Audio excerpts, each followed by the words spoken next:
Bonjour et bienvenue sur la chaîne Gaïa. Après avoir vu les origines de Rome, voyons maintenant comment le territoire dominé par cette cité s'est étendu jusqu'à devenir un empire. Nous verrons d'abord comment s'agrandit ce territoire par les conquêtes.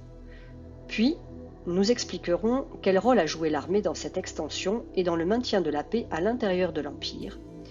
Enfin, nous montrerons que ce territoire est entouré et protégé par une frontière plus ou moins fortifiée, appelée limes.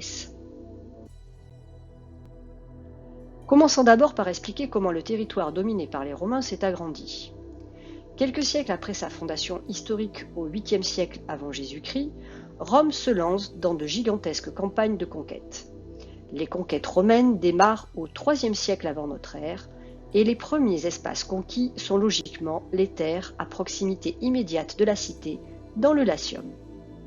Je rappelle que le Latium désigne la région d'Italie dans laquelle se trouve Rome, et elle est peuplée par des Latins. Petit à petit, entre 300 avant Jésus-Christ et 264 avant Jésus-Christ, les conquêtes s'accumulent et la péninsule italienne passe entièrement sous la domination romaine. Les conquêtes se poursuivent alors sur tout le pourtour méditerranéen.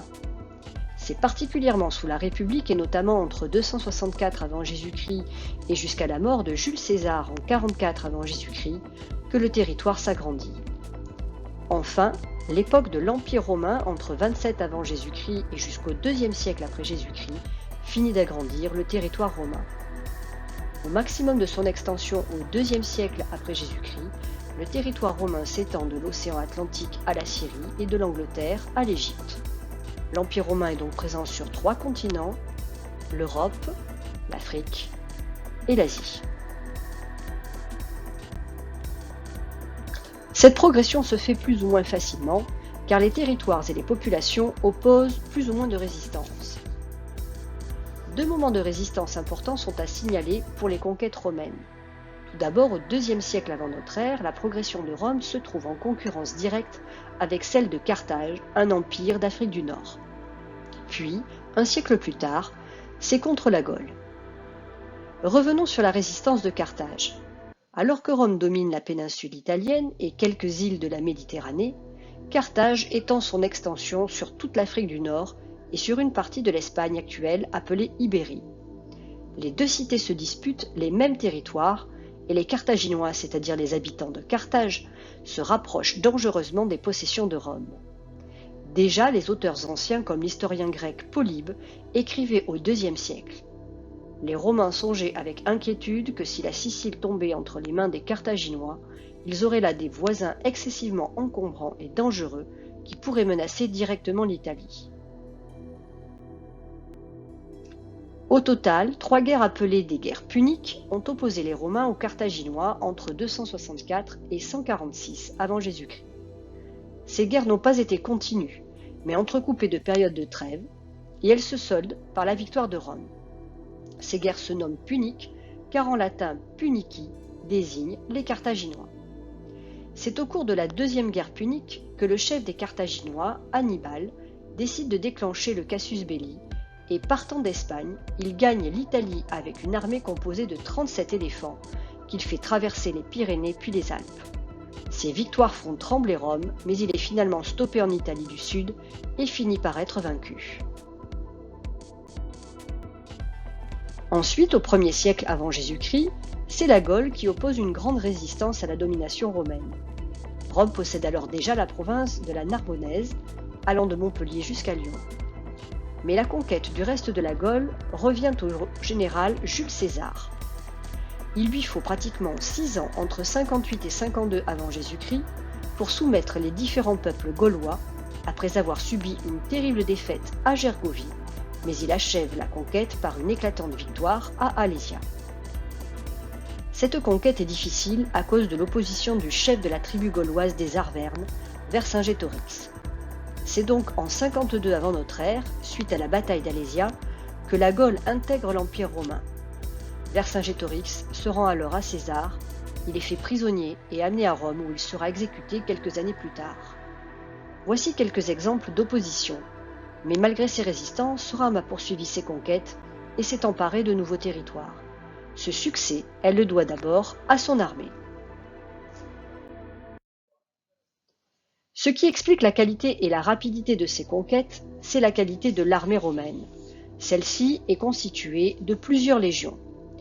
Une légion est un groupe de soldats romains constitué de 6000 hommes appelés légionnaires et composé de fantassins, c'est-à-dire des soldats à pied, ainsi que d'une cavalerie, des soldats à cheval. Les soldats romains s'engagent dans l'armée pour de nombreuses années, et donc ils sont très bien formés et très performants au combat. L'armée est extrêmement bien organisée, la discipline règne et les généraux romains veillent au respect des règles. En se modernisant, à partir de la fin du IIe siècle avant Jésus-Christ, les légions sont devenues l'instrument implacable des conquêtes romaines, des machines de guerre très organisées, constituées de soldats de métier. Si on revient à l'origine de la formation de cette armée, on constate que Rome s'est faite par le glaive. Son armée serait née dès la fondation de la ville au 8e siècle avant Jésus-Christ, d'après les auteurs antiques. Pour créer la légion, Romulus aurait pris pour modèle la phalange grecque, cette formation de lanciers lourdement armés, conçue pour anéantir l'infanterie ennemie, et il choisit 3000 fantassins et 300 cavaliers parmi la population présente sur le mont Palatin. C'est ce que raconte l'historien grec Plutarque. Serait ainsi née une aristocratie guerrière. Romulus se constitua aussi une garde personnelle, l'ancêtre de la fameuse garde prétorienne chargée de protéger les empereurs. Puis, à l'époque des rois étrusques, l'armée est scindée alors en deux parties, une pour la défense de la ville et l'autre pour les campagnes militaires à l'extérieur. Le dictateur Marcus Furius Camillus, dit Camille, à qui l'on doit des camps romains, inventa ensuite une formation de combat en 3 lignes distinctes, une première frontale constituée de soldats jeunes et agiles, une deuxième de troupes d'élite bien équipées et une troisième de vétérans. L'armée devint ainsi professionnelle avec un effectif de 130 000 hommes. Les légionnaires âgés de 17 à 60 ans étaient rémunérés. Un même équipement était fourni à tous les soldats, quel que soit leur statut social. Ils portaient tout d'abord un casque équipé d'un protège-nuque et de protège-joues. Puis ensuite une cuirasse en métal par-dessus la tunique. Ensuite, ils portaient un manteau, possédaient des armes offensives et défensives comme le javelot, le glaive, la dague et enfin le bouclier. Enfin, ils possédaient des protections au niveau des jambes qu'on appelait des bandes molletières. L'équipement complet d'un légionnaire pesait entre 25 et 40 kg, avec lesquels les hommes devaient marcher entre 25 et 30 km par jour, parfois 3 fois plus si les marches étaient forcées. L'armée était mobilisée en permanence et non une partie de l'année. Une légion était composée de 10 unités appelées des cohortes de 600 hommes chacune et numérotées selon leur spécificité de combat. À ces 10 cohortes s'ajoutait la cavalerie, répartie en 10 escadrons d'une trentaine d'hommes, ainsi que des auxiliaires, c'est-à-dire des citoyens recrutés dans les provinces, et des numéries, des citoyens non romains venus des territoires conquis, comme par exemple les Étrusques ou les Samnites. Ils étaient répartis en groupes de 500 hommes environ. Il existait également une flotte pour assurer la sécurité sur la mer composée de galères. Tout ceci, sous le commandement d'un consul ou d'un proconsul, formait l'armée qui s'avérait redoutable. Les hommes étaient entraînés, disciplinés, et cette armée pratiquait des techniques de combat efficaces dont la plus célèbre était celle de la tortue. Le principe consiste à opposer à l'ennemi un mur de fer hérissé de javelots. Les hommes du premier rang avancent bouclier contre bouclier, les soldats du deuxième rang se protègent en plaçant leur propre bouclier au-dessus de leur tête. Bien sûr, le territoire dominé par Rome était bordé par une frontière qui le protégeait du monde extérieur, c'est-à-dire celui des barbares. En effet, les Romains considéraient comme barbares tous les peuples ne parlant ni le latin ni le grec. Les légions stationnaient tout autour du territoire romain, au niveau d'une frontière qu'on nommait limes, ce qui signifie la limite. Ce limes exerce à la fois une fonction frontalière, c'est-à-dire qu'il permet de marquer la limite qui sépare le monde romain du monde barbare. Il exerce ensuite une fonction défensive. Le limes sert à défendre l'Empire romain contre les attaques barbares venant de l'extérieur, mais aussi à contenir les révoltes des peuples soumis venant de l'intérieur. Ensuite, il exerce une fonction de communication. Le limes comporte des chemins permettant aux troupes romaines un déplacement rapide.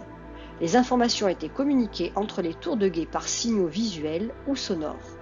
Enfin, il exerce une fonction douanière.